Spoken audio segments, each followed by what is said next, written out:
Hello and welcome back to the Mercedes-Benz Virtual GP 2019 season. We're at Donington for the first race in the UK this year and the 7th round of this season and the 3rd race using the Mercedes-Benz 190E, which has been a lot of fun so far. My name is Justin Sutton and joining me as usual, it's Chris Buxton. We come over to my shores this time at the wonderful Donington Park, a favourite for touring car races, and it will no doubt provide some amazing racing for these classic 190Es. Now, Smiddle, of course, leading the way against Stefenko. The two MSs ruling the roost for the VGP1s. Polesny, Blasek and Chlebet in pretty short order as well. Jan Sikora drawing with Chlebet on point for VGP1. VGP2, a little bit one-sided for Kovacic as well, but nevertheless, still lots of battling going on 2nd to 6th. Kujela, Prohaska, Weigel, Chada and Korony all very, very close on points once again. Team standings, Acer are still leading the way, but not by a huge amount. 113 over 95 from Benzina. Logitech very hot on the heels on the Benzina team, and Predator and the RPS team still in very short order as well, with Forza not too far off the back of them.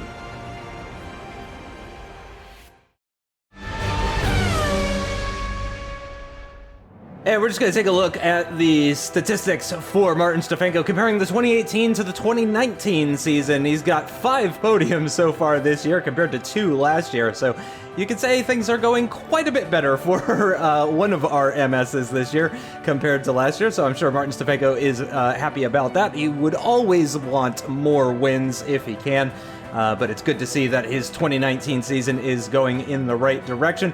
We're also going to have a quick look at Jan Frabish. He's also had more finishes in the top 10 so far this year, 7 compared to 5 in 2017, but no top 5 finishes just yet, and only 8% of possible points. So it's not been the best of starts for Jan Frabish. He is going to be looking to improve on all of that soon. And here we are at Donington Park using the traditional touring car layout, 12 turns with a 118.0 as its lap record. I don't think that's going to be pushed as that in an F1 car. Nice and warm, 25 degrees and clear sunshine. And what a surprise, Mr. Smiddle getting the driver of the VGP2 last time out of France, and Peter Lischka getting the VGP2 honours. And what amazing drives for them. Here is the qualifying results. Smiddle absolutely destroying the field. Kovacic getting in 2nd for VGP2. What a brilliant performance from him. Stefenko 3, Polesny 4, Chlebet rounding out the top 5 from the starting grid. And that qualifies as not going Blazek's way. Looking at the bottom end of the field, still very close, as you can imagine, with Rygor, Chada, Kostalik, Prohaska, or both Prohaskas, very short order. Bushek, unfortunately, getting a penalty and starting from the pit lane for this race at Donington. Really incredible stuff to see the VGP2 driver Kovacic in the Logitech car starting from the front row of the grid. Absolutely incredible stuff as we prepare to go racing for the first time in the UK in 2019 in the Mercedes-Benz 190E. And the lights are preparing to go out now, and they're away. Look at all that wheel spin, no traction control, lots of smoke being thrown up by these classic DTM cars, and it does look like Schmidl is going to hold on to the lead. However, Stefenko pulling alongside, getting that inside line later on the brakes, moves himself up into 2nd position in the Benzina car. The Acer car of Polesny as well, kind of threatening Kovacic for that now 3rd place position after Stefenko made that overtake. It looks like Kostya going side by side with the other Acer car. He's going to have to go around the outside through that left-hander, and it looks like he's just about managed to hold on to that one. Having a look now at Chlebet. He is pressuring the Legion car of Blazek. Lots of pressure going on. Oh, and the RPS car of Sikora. Oh, that's such a shame to see. He's already spun off. Doesn't look like any major damage for the RPS car there, Chris, but that is really unfortunate. Still over 40 minutes of racing to go, so he can make up plenty of positions, but not a great start for him. No, indeed, and this field has proven to be very tight. He's going to have a bit of a task to work his way back through. But, you know, there are some overtaking opportunities here at Donington. It's not just a one-line track, although some areas you've got to be very, very brave. Pachada on the inside coming into the Fog TSs. So they're using the full version of the track. As you can see, oops, that's someone else off. Was it Klebitz in the Smarty car that's gone? Oh no, he was all the way up to 5th. That was a shame. He's been such a charger. We've constantly talked about how well he's done. As a Kodiak in the Forza car is still fighting Pachada for that 9th position to come through the Melbourne hairpin for the first time in anger. Oh, what a shame for Klebitz, all the way down there in 19th. And there is, no, that's the Avast car. Oh my goodness, Kazanic doing what he can to try and dethrone the Avast car. That's hurt Necky in 19th position. Oh, he's getting on the inside of that left-hander of Goddard. Can he get the move done? Oh, he's going to be fighting that all the way back down to Redgate, the first turn, as they come over the line to complete the first racing lap. As we always see, lots of fighting throughout the field, but what a great start from Stefanko, though, to immediately dethrone Kovacic. Oh, Bushek, easy on the right foot there, sir. This track is very bumpy, and some of these corners are off-camber. Here, perfect example, the old hairpin. It's downhill off-camber braking that comes into that turn. It's already claimed someone in this race. It's so easy just to spin off into the dust, and you lose so much time. Look, I mean, the walls are a very long way away from the track, so you can spin off quite a long way.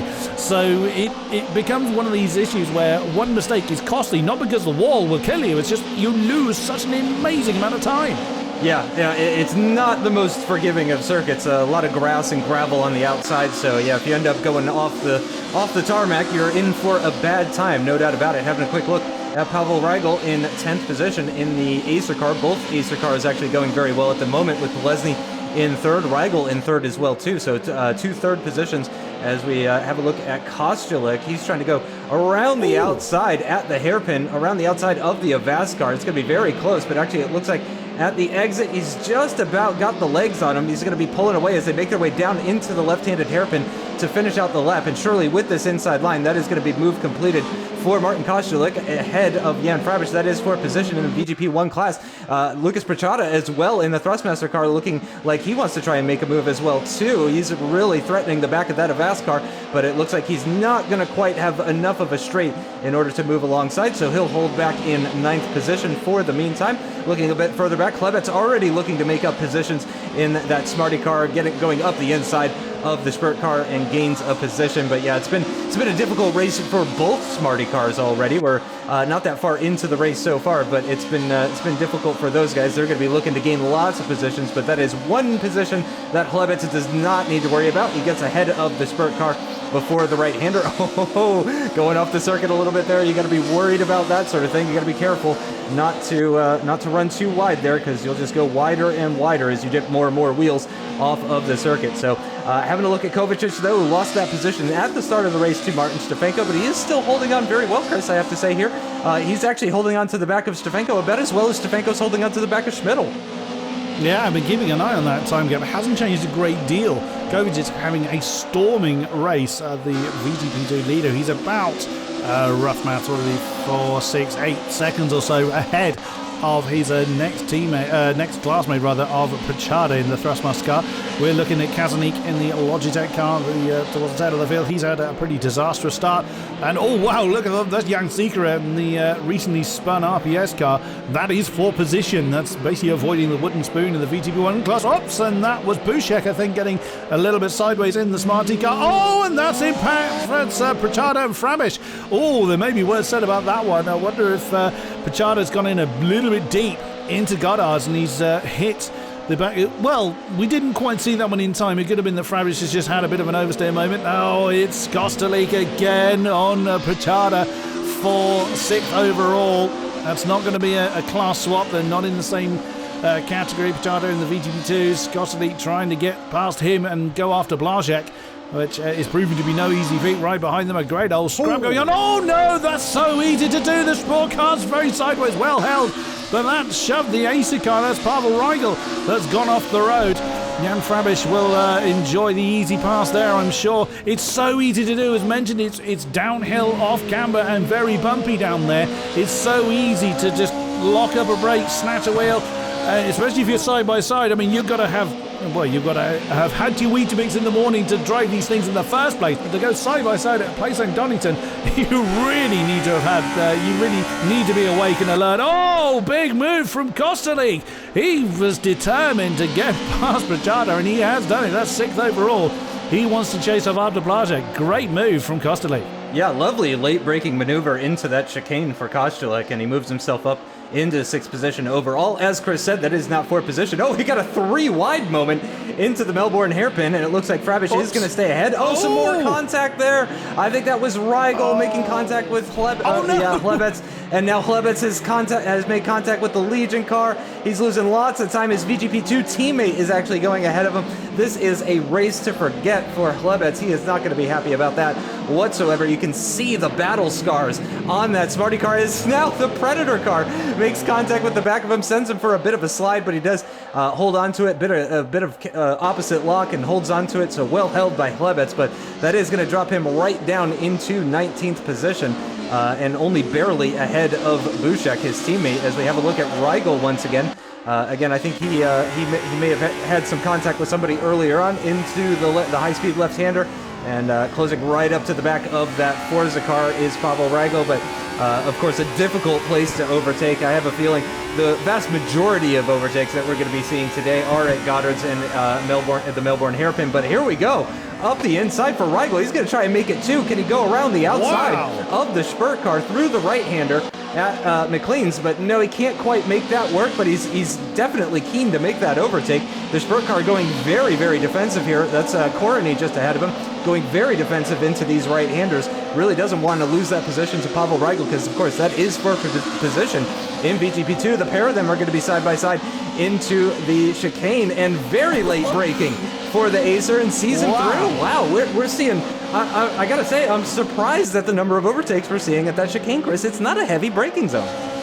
It's not, and whoa, my goodness, Lishka on Kujela, impact between the two. That was a shame. That was a big move that ended up being very clumsy. But once again, we're faced with a situation where we can't talk fast enough to talk about all the incidents we're seeing. Jan Secret, the RPS car. Wow, how early did he commit to that? Is he going to be able to slow it down to shut the Logitech car? That's Kasnik.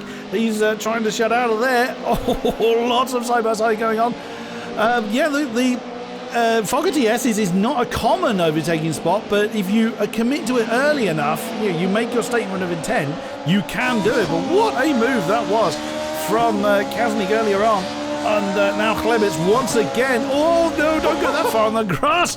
Oh, my goodness. That's Kasnik in the Logitech car trying a very alternate line. But the on-board we were looking at when we were on board with Rigel really shows, one, how much steering angle they have to put in for certain areas, but two, just how bumpy and where the off-camber areas are. Again, the Logitech car wants to do a bit of lawn mowing. Well, you're determined to explore all of the track, and there goes Slebitz. That's given him the momentum to try an outside manoeuvre, coming through McLean's. Gone onto the rumble strip and has gone through. Oh, fighting back at Coppice. That's again, that Apex is completely blind. You've got to be very, very brave to try a side-by-side up there, or very trusting in the person you're coming past. So what a shame for Hlebets having to fight through the field again. So after lots of early spins, that's really going to need quite a lot of paintwork going on. But unsurprisingly, up front, Smiddle is now stretching his legs. He's teased Stefenko enough and now decided to get the boot down. As, again, Hlebets gets very late on the brakes, trying to chase after Kujela. These cars are really easy to unsettle. We saw it particularly in France, just with the slightest touch, it will just send the car around. Donington is probably going to be a little bit more familiar to our drivers, as has been on the calendar for more years in various forms. Nice effort there from Kazanik to get the tail out. Nice start. Oops, and that's way too much tail going on in the background there. That would be Vanashek in the Legion car. Just gave it too many boots, too many horsepower too early. And there you saw Kushela's car. The tail just does not want to grip. You've got to be so careful with the right foot here at Donington. It's so easy just to put the toe down a little bit too hard too soon. As Justin mentioned already, there's no driver aids on these things, no traction control.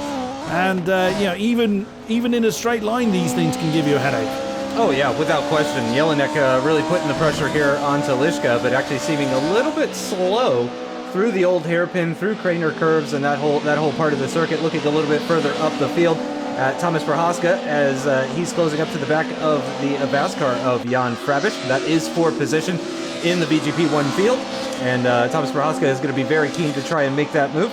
He does have Rigel just behind him in the Acer car, however, that is not for position. But of course, he doesn't want to put an additional car between himself and Frabisch if he can avoid that, so he will be very wary of that Acer car behind him as they make their way into the Melbourne hairpin, and it doesn't look like any side-by-side moments, no contact either as well. I have to say, this has been a bit of a full contact sort of race, but I'd say that's par for the course when it comes to Donington. I just really think that's the nature of this circuit and the nature of the car as well, too. But yeah, we've seen a few incidents here and there. Nothing too major, I don't think. Mostly minor incidents, but as Chris mentioned, in France, we saw it just the tiniest little touch, and these cars will go off. And again, very unforgiving is this Donington Park circuit. So through turn one, on board with Rigel, having a look at the back of the Spurt car of Thomas Prohaska. Again, Rigel doing well in VGP2. He is now down into 4th position, so he was in 3rd, so he's lost 1 position since we checked in with him. Speaking of checking in with people, Schmidl, that's the gap that he has down to Stefanko at the moment, so it is just a couple of seconds, 2 or 3 seconds thereabouts.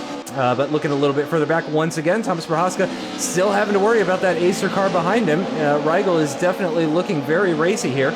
I don't think he's going to be trying anything into the right-hander here, but he could be setting himself up for an overtake into the Fogarty-S's and possibly into the Melbourne hairpin or Goddard's. Again, it's kind of like rapid fire, the overtaking chances here. But here we go into the blind apex, as Chris mentioned, and Lishka looks like he's just about going to overtake Vanashek in that Legion car, and he does indeed, moves himself up into 19th position.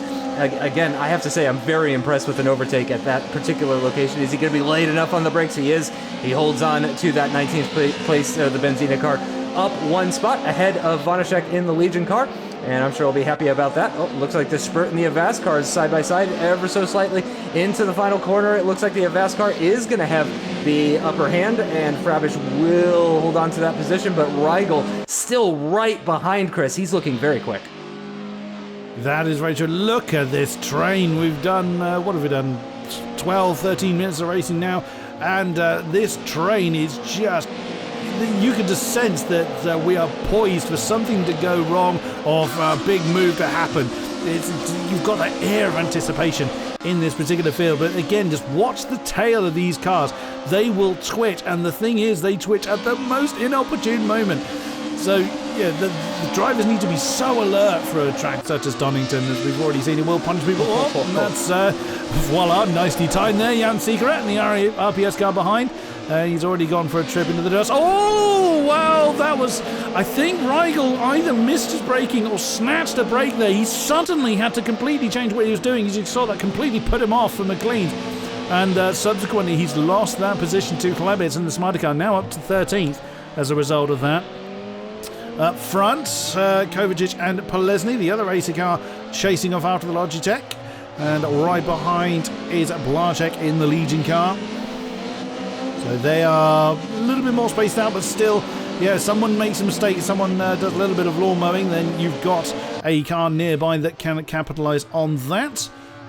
But even still, even though they've got a gap in between each car, that doesn't mean it's any easier for them. They still have to concentrate on keeping the car on the black stuff. That sounds like a really obvious statement, but unless you've driven something, anything, with any real decent speed at Donington, it's difficult to really appreciate just how difficult this circuit is, but it is such a favourite, such a great circuit for drivers and fans alike. It's very much, in a sense, like, in that respect, it's like Monaco. Monaco's a very challenging circuit. The drivers love it. The spectators are a little bit divided on it, but Donington tends to be one of these circuits that just gives these great moments of action. Oh, nicely done, Prohaska. Get the tail wagging on that sport car. Nicely done. It's terrifying and thrilling in exactly the same mode, and there that's a four-wheel drift going on down through the Craner curves. Very nice effort there. But yeah, he's one of these tracks that's very rewarding when you get right. Again, very much like Monaco in that respect. When you get it right, it pays back dividends. Here is Klebitz on the back of Jan Siegerett. I think Klebitz is probably a very angry man after the issues he's already had. He's pressing on very hard, and he's showing some amazing pace as well, quite frankly. Is he thinking about... I wondered if he was going to have a dive there at Coppice, but opted not to do it. He's sizing up for a move. I reckon he's going to go for a move at Melbourne if he gets the Fogarty S's right. We'll see what he's able to do. Gets in the slipstream. The straights aren't particularly long for a slipstreaming manoeuvre unless the person in front of you is very slow. So the only time you're really going to take any advantage of slipstream is Hybit's going to make a move here at Melbourne, as I thought. There he goes! Exactly as I thought he would do. Nice and late on the brakes, no later than he need be. Oh, that's a nice cutback then from Jan Zegera.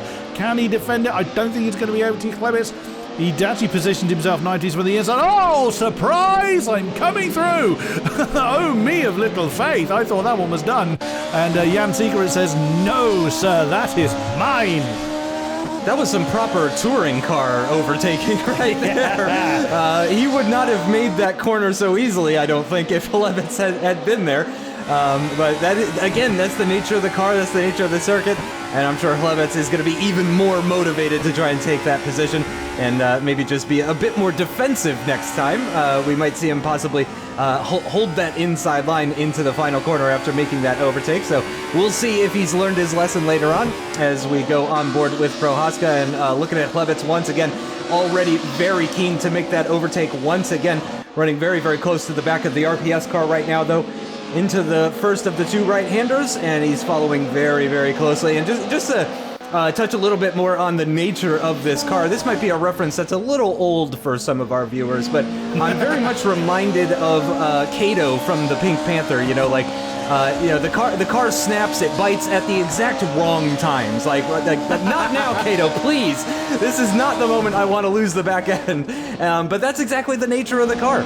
We do see them being very aggressive, by the way, into the chicane. For those that have already picked up on that, we are being a little bit on the lenient side, but here we go once again, and it is a carbon copy move. And you can see how Klebitz parks it on the apex, really blocking that inside line to avoid the undercut. And look at that, he's saying he has learned his lesson here, Chris. He's staying very defensive, very far to the left-hand side. He's going to make sure Zegera can't try anything funny into that final corner.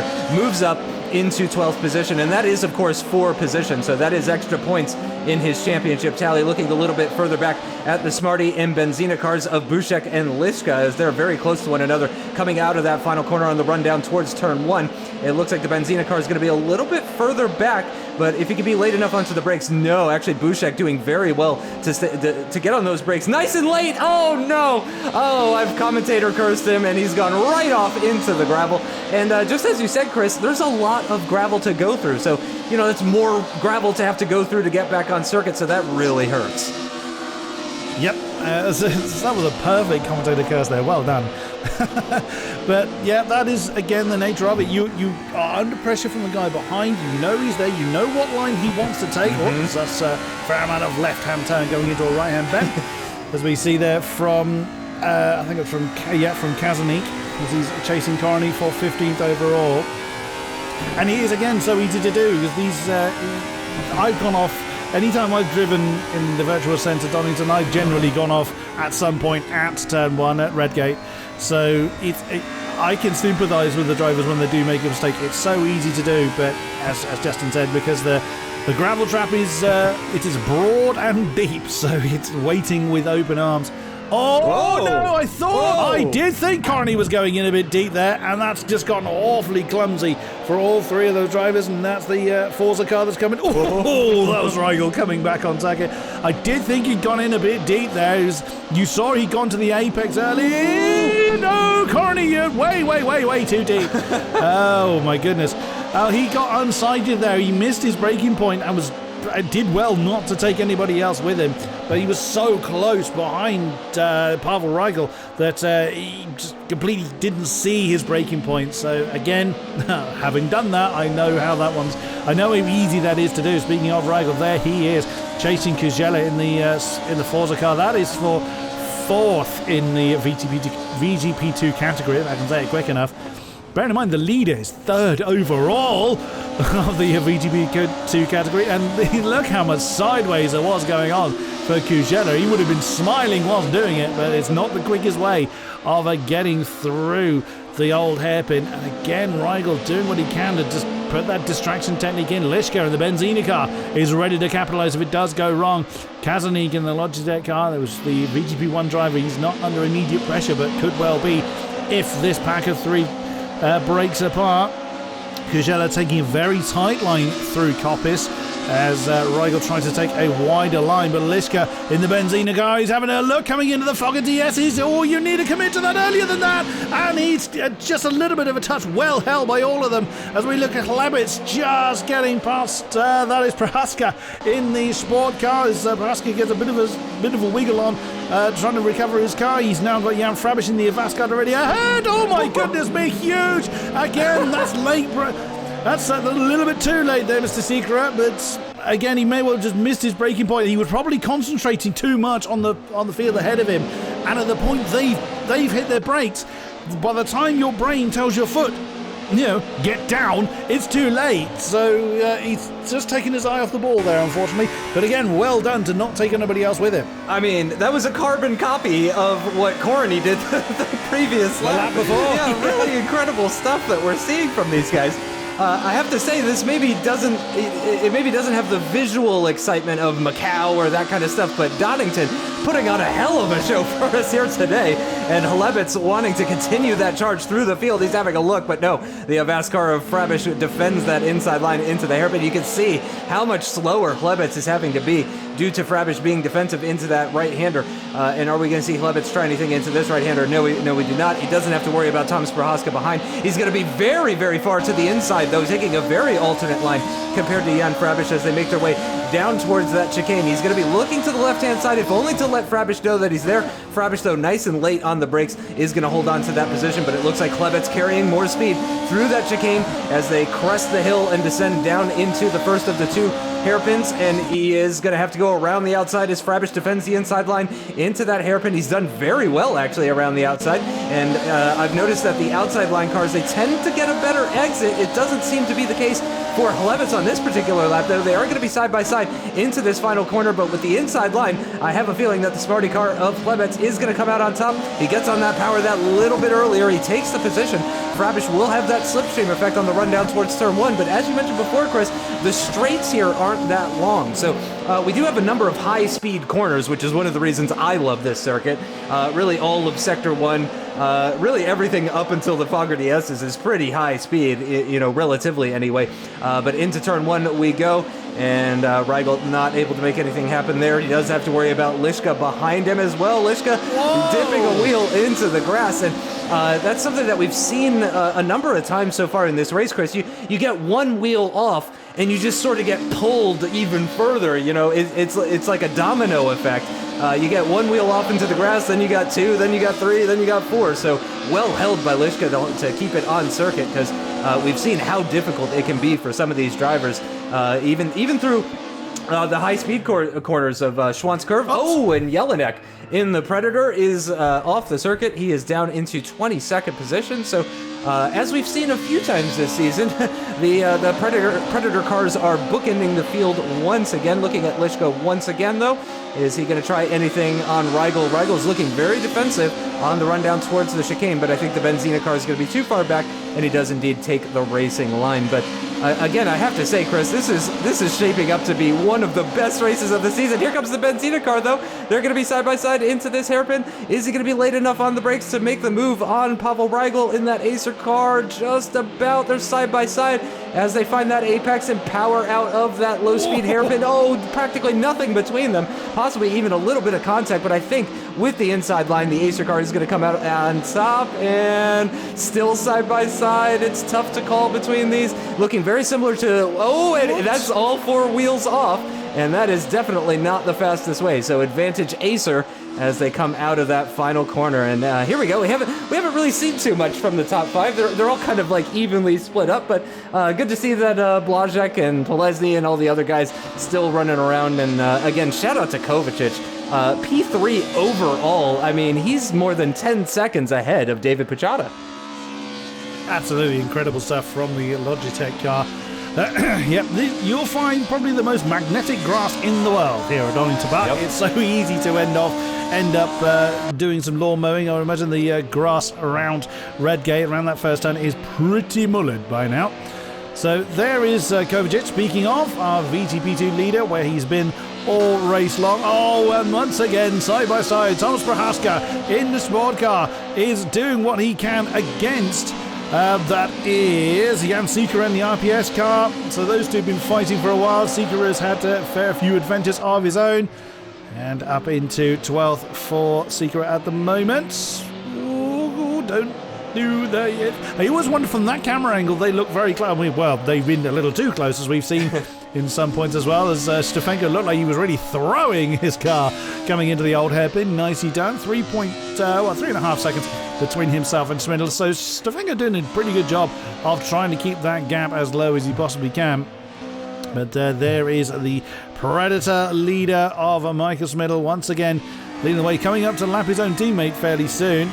And Hlebitz now into the top 10. Wow. Is chasing off. Bearing in mind he spun twice in this race already. And what might have been for Andre Hlebitz if in the Smarty car. Oh, you've got to be so brave if you're going to try and move down there at the Crane of Curves. Oh, that could have got interesting.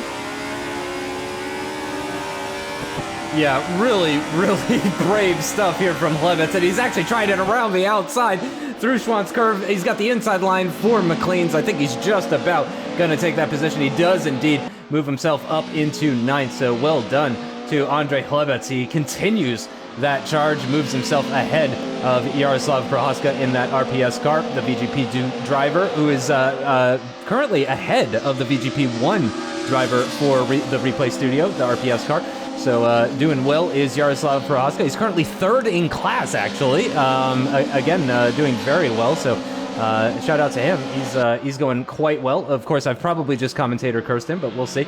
There is a great shot of the front end of Hlebitz's car. You can see just how much action his Mercedes-Benz 190E has seen so far in today's race. We still got just under 14 minutes remaining in this race, plus 1 lap. This is the penultimate race in the Mercedes-Benz 190E, an absolutely incredible machine. Oh, Polesny really throwing it into the corners there. Always great to see a bit of body roll going on. You can see it the car just kind of grip up mid-corner as the weight shifts to one side. So really great seeing these cars right on the limit. And I mean, the limit is, it's a very narrow edge for this car. You know, as soon as it starts to go, it's going to go pretty quickly. So always great to see Polesny really throwing it in there, looking very good in that Acer car as well, too. David Pichota currently in 8th position, 2nd in class, going very well for him. He's got a huge gap up ahead to Kovacic, the VGP2 class leader at the moment. He's got about 5 seconds, 4 or 5 seconds down to Jaroslav Prohaska in the RPS car. So he's got a decent gap behind and a relatively large gap up ahead. So I imagine David Pichota just trying to keep it on the road and keep it clean and all that kind of good stuff. Having a look at Frabish and Sikora once again. And Sikora is just a few car lengths adrift of that Avast car. That is 4th position, of course. Hlebitz is now up into 7th position in class in VGP1. He's ahead of Frabish, Sikora, Thomas Prohaska, and Kazanik as well, too. So he's already gained a number of positions, but let's see. I think he could get David Pichota, but that's not 4th position. And then it's a big old gap up to the other Pichota brother in 7th position. So, with 12 minutes remaining, I'm not so sure about that. Hlebitz has been absolutely mighty this season. I mean, he really has been, just a whole nother person, honestly, compared to previous seasons. It's been incredible. Oh, that was, I think, a Spurt car going very wide at the final corner. Oh, and that's Blazek dipping a wheel into the grass as well, too. So he's possibly getting a little bit more brave. He does have Polesny just within touching distance. He's getting that carrot on a stick sort of effect from that Acer car ahead. You can see him just ahead. But really, we haven't seen any sort of side-by-side battles from any of the guys in the top 5, really, since the start of the race. It's been pretty quiet for this gang. However, Blazek does seem like the one that is closest at the moment. So who knows? We may actually have a fight on our hands here, Chris, for the final podium position in VGP1. Could well be. I've been keeping an eye on that gap, and it's just in the last few laps started to go down. So Blazek now starting to get into his stride. They're getting, we're seeing that kind of body roll, that 4-wheel sliding going on, as you mentioned. So they've gotten to grips with the car, they've gotten the confidence with it. But it's moments that you saw Blazek do it down the old hairpin where they dipped the wheel, though they've gone to the very edge and they've just hit the gravel. It's a moments like that where you grip the steering wheel that much harder and you think, please stick. And for the most part, it does. That was in the background there. That was Kostalik. I think it was. Oh no, that may have been Jelinek actually. In the Predator car. Yeah, that was Jelinek. Wrong colour. So, I just wonder if he was going a bit slowly, wonder if he had a problem at Goddard's, but he's probably keeping out of the way of people that are coming past him, making his day that much worse, as he's now a lap down from the top 5. But Blazek has got his sights very much on Polesny, and further down the road is Kovacic, the lead VTP2 driver. Whilst the gap has been very slightly coming down between himself and Polesny lap on lap, it's only just been coming down, so he's been such a strong contender in this particular race, and for several races as well in the VGP2 category. On board then with the Blazek in the Legion car again, you just get a feel for how blind that apex is that we've just gone through at Coppice, how bumpy this track is, just where the camber doesn't agree with the direction you want to go in at certain critical points. But using the rumble strip and more is Blazek then to open up the line coming through Fogarty S's as much as he can. It seems to be working for him at the moment as that gap has come down by another 2/10 between the Legion and the Acer cars. Oh, there's my turn to commentate because someone too deep into Melbourne. He's thrown all that progress away and he's got to do it all over again, is Marco Blazek. Just as you mentioned, this is the smallest mistake, and as I mentioned before earlier as well, you really are on a knife's edge when it comes to driving this Mercedes-Benz 190E. Again, it is an older DTM car, not much in the way of driver aids or really completely scarce. Oh, here we go, Lishka in the Benzina car looking up the inside into that chicane. He's going to try and make the move on Bushek. They are going to be side by side, but Bushek actually keeps his advantage coming out of the chicane. He's going to hold on to that position for the meantime. But of course, we've got the 2 hairpins, back-to-back hairpins now, so 2 opportunities for Lishka to try to send one up the inside. Bushek looking like he wants to defend that inside line into the penultimate corner. Will he defend the inside line into the final corner as well? I don't think he will. He's actually going to stay on the racing line. Are we going to see a move from the Benzina car? No, but yeah, the Smarty car, you can see turning in rather early for that corner, kind of shutting the door on the Benzina driver of Lishka, and holds on to that position. So that is certainly not done and dusted. That is 4 position and 4 points in the VGP2 category. So both of those guys are going to be fighting hard as we've got just over 8 minutes plus 1 lap still remaining for this race here at Donington. Having a look at Sikora now, who is still running behind Jan Frabish. This is actually one of the closer battles that we've seen on circuit throughout the course of this race, and they are indeed going to be side by side through this high-speed left-hander into the right-hander, and it is going to be advantage Frabish, though, with that inside line. Does manage to hold on, but the RPS car carrying more speed. Is he going to try and pull alongside into the blind right-hander? No, he is not. So he's going to hold back and maintain station for the meantime. He does have the Spurt car of Thomas Prohaska right behind him, so he does need to worry about, and this is all for position in the VGP1 category, and all for points as well. So this is very important for Frabish, Sikora, and Thomas Prohaska, and of course for their teams too. Frabish not that far off the back of Yaroslav Prohaska, currently 3rd in class for the VGP2 category.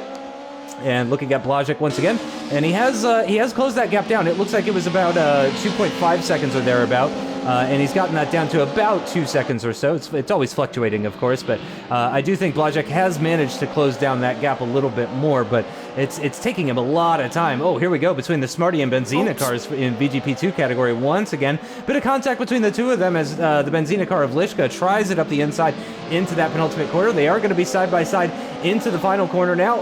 Late braking for both of these guys. A bit of contact between the two of them. It looks like advantage Smarty car as they get on the throttle coming out of that final corner, but is the Benzina car going to have the legs? I don't think so. No, he's going to have to slot behind for the meantime. So that battle between Lishka and Bushek will continue on. So yep, that is not decided as of yet. Not too much to go in this race though, Chris. Just under 6.5 minutes plus a lap.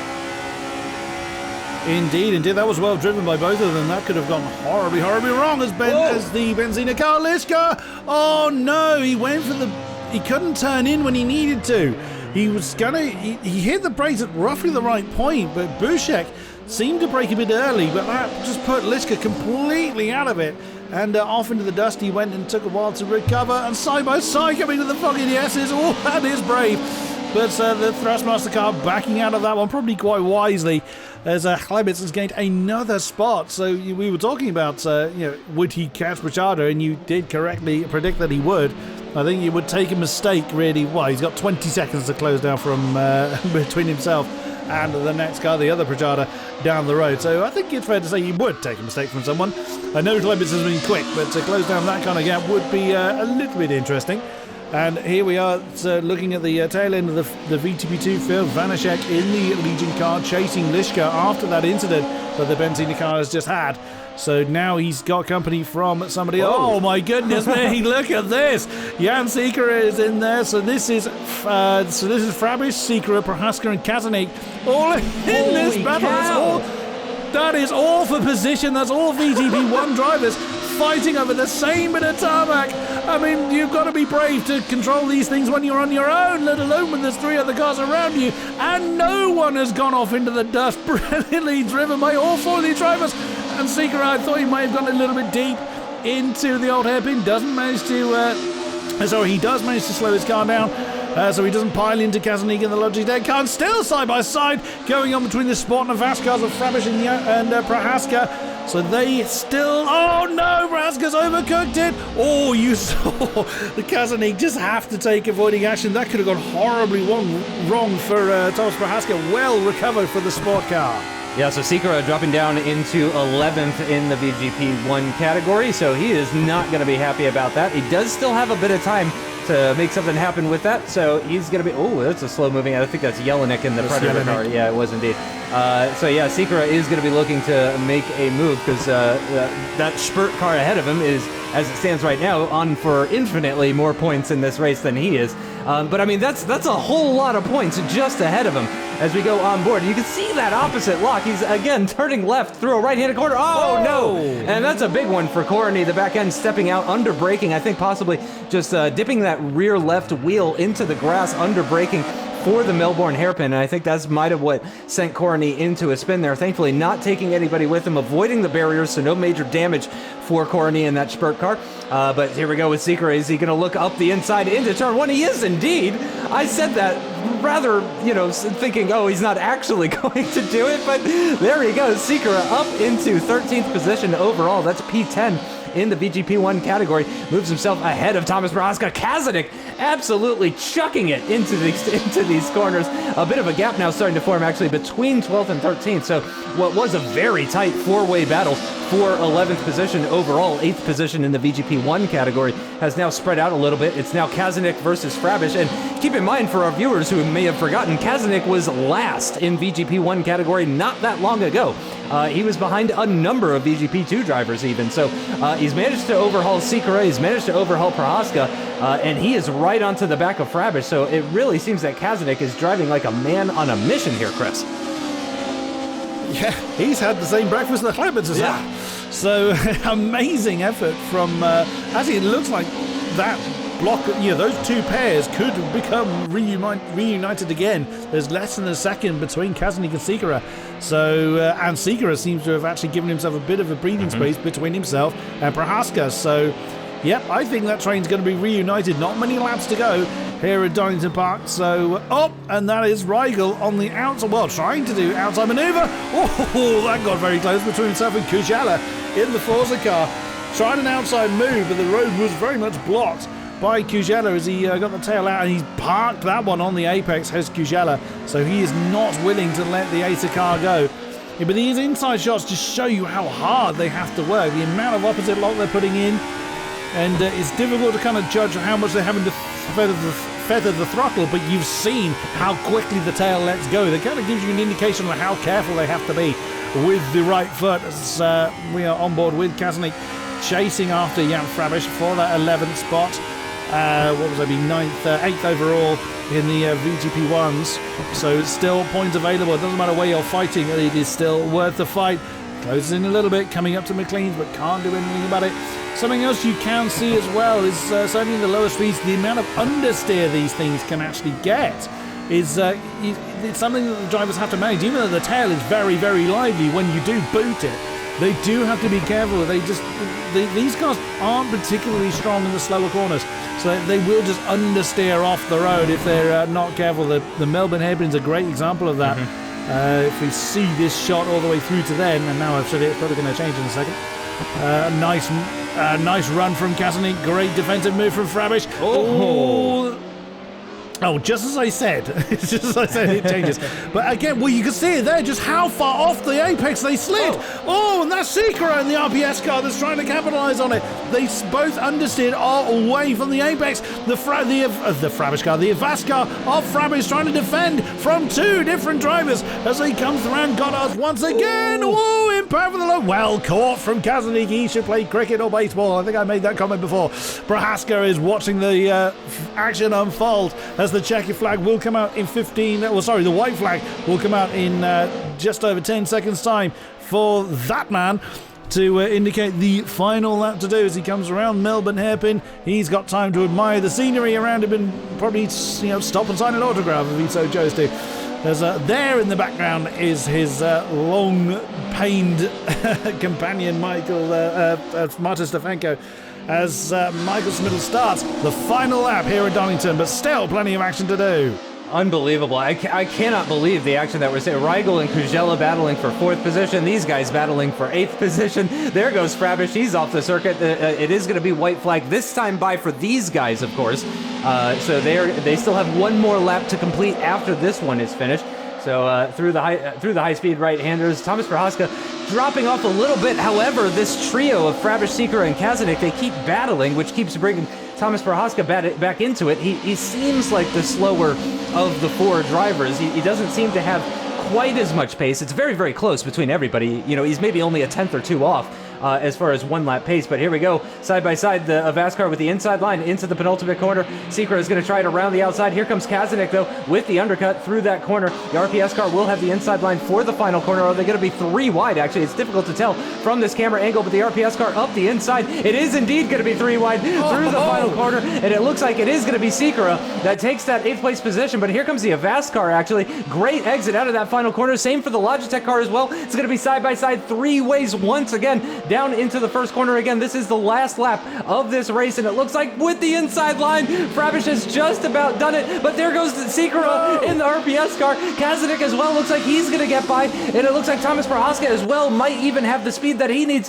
to challenge Frabish as well. It could be dropping from 8th down to last for Frabish in just a series of corners. Meanwhile, Michael Smidle is going to make his way through the final corner to cross the line in 1st position. An unbelievable, a champion's drive, let's be honest. Absolutely no problems whatsoever. Martin Stefanko, best of the rest in 2nd position. Still pretty far ahead of Polesny. Really, those 2 guys really in their own league. Kovacic as well, a big talking point I hear. I think, in my opinion, just a huge gap down to David Pichata in the Thrustmaster car. Polesny. Oh, man, I have to say, Chris. Michael Blaser. No, it looks like this is not finished yet. Yep, we have 3 overtaking locations still remaining for these guys. Kazanik not able to make it happen into the chicane, but 2 more opportunities here, Chris. Yeah, let's see how these 4 are going to resolve their fight as they come down to the Melbourne hairpin. No one diving for that inside line. We've seen how the cutback has worked for and against drivers into that particular turn all race long. No one opted for a change. Here we go. It's going to be the final dive bomb opportunity, and no one's gone for it. Let's see who's going to have the worst drive, who's going to have to defend hard. The line does come up pretty quickly. Whoa, that's the sport car of Thomas Prohaska having a bit of fun on the final turn, and they come across the line as we've been watching them. Nicely done. Kujela chases Pavel Rigel for 4th and 5th in the VGP2s. Oh my goodness me. That's the major battles, I think, done there in the background. We just saw Korony, I think it was. There is Lishka in the 2nd Benzina car. Whoa. And that's a sport car that's having a lot of fun out there. Hopefully Korony has actually finished the race. Yes, I think he has. I don't know if he has. I think that's the line. Yeah. Oh, no! Oh, no. That's horribly embarrassing if Korony hasn't actually... Oh, no, he didn't! He did lose those positions as well. So here is your podium for one of the best races in VGP history, if you ask me. Michael Smittle wins from Martin Stefanko. Not a lot of battling between those two. Simon Kovacic on the podium for VGP2, though. Unbelievable scenes for him. Wojtek Polesny finishes the podium in the VGP1 category. 22 seconds, actually, behind Michael Smittle. Another 5 seconds down to Michael Blazek. It was closer than that at some points during the race, but in the end, Polesny holding on to that final podium position. Andre Chlebets not scoring any points after a penalty, finishing down in 11th position. This is how it looks in the championship. It's now 18 points between Smittle and Stefanko in the VGP1 standings. Polesny just 8 points adrift from Martin Stefanko, so doing well to hold on. And then 23 points between Polesny and Blazek, so a rather sizable gap between third and fourth in the VGP1 standings. Looking at VGP2, it was Simon Kovacic by 39 seconds, darn near 39 seconds ahead of David Pichota. Jaroslav Prohaska picking up the final podium position for the Replay Studio team. A fantastic result for those guys. Bushek and Vanashek rounding out the top five. A race to forget for Jelinek. He'll be looking to come back stronger next time. In the VGP2 standings, it is Kovacic that leads the way still with a 30-point gap down to Jaroslav Prohaska. Impressive stuff. Peter Kujela just 3 points adrift, though, with 55 points for the Forza team, and then just another 2 points down to David Pichota in the Thrustmaster car. So very, very close,